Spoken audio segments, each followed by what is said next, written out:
Он поверил в республику тогда, когда в нее не верили даже сами жители. Он сделал ее мирной. Республика, в которой можно спокойно жить и работать.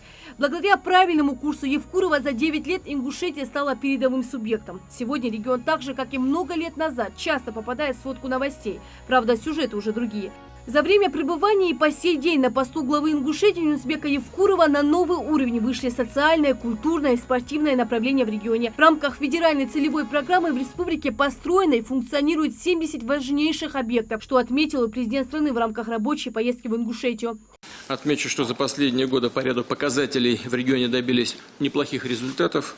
Устойчиво растет промышленность и аграрный сектор.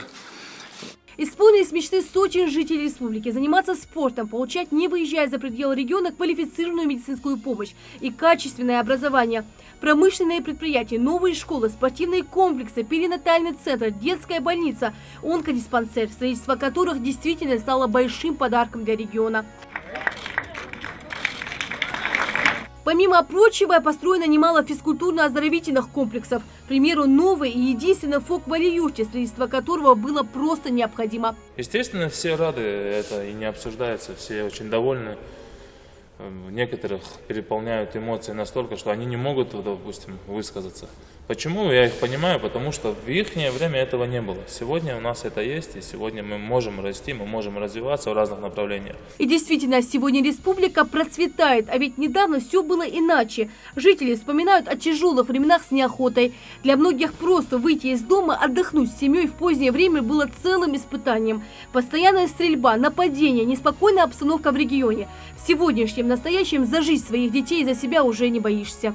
Боялись посетить общественные места, какие-нибудь мероприятия общественные, где большое скопление количества людей. Сейчас уже этого нет, уже молодежь она ходит.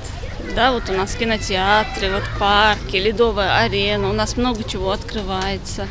И меня это очень радует. По сравнению с 2009, 2010 год, 2011 год, намного как-то стало лучше. Мы растем, естественно, вот сейчас едешь в Назрань, Малгобек, Магаз, везде идут стройки. Школы есть,